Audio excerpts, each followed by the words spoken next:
তো বন্ধুরা তোমরা দেখতেই পাচ্ছ যে এ ম্যাট্রিক্স এবং বি ম্যাট্রিক্স এই দুটি 2x2 ক্রমের ম্যাট্রিক্স, মানে এখানে সারির সংখ্যাও 2 এবং স্তম্ভের সংখ্যা বা কলামের সংখ্যাও 2।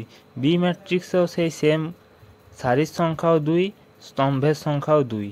তাহলে সারির সংখ্যা এবং স্তম্ভের সংখ্যা উভয় ম্যাট্রিক্সে যেহেতু সমান, তাহলে দুটি ম্যাট্রিক্সই বর্গ ম্যাট্রিক্স।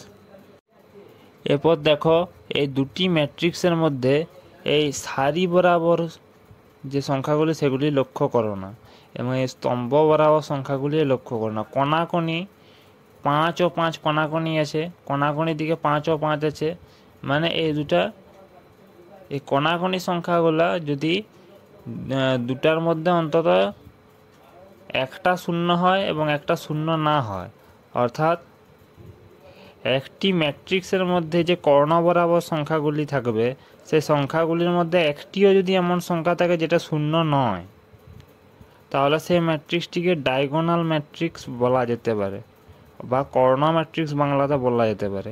এই বি ম্যাট্রিক্সেও সেম, কর্ণ বরাবর 2 ও -3 আছে, মানে এই দুটি শূন্য নয়। এখানে দুটি 5 আছে কর্ণ বরাবর এই ম্যাট্রিক্সে, এই দুটি শূন্য নয়, মানে এই দুটি কর্ণ ম্যাট্রিক্স। এর মানে তোমরা বুঝতেই পারছো যে এ ম্যাট্রিক্স এবং বি ম্যাট্রিক্স দুটি বর্গ ম্যাট্রিক্স, বা এ ম্যাট্রিক্স ও বি ম্যাট্রিক্স দুটি ম্যাট্রিক্সই কর্ণ ম্যাট্রিক্সও বটে।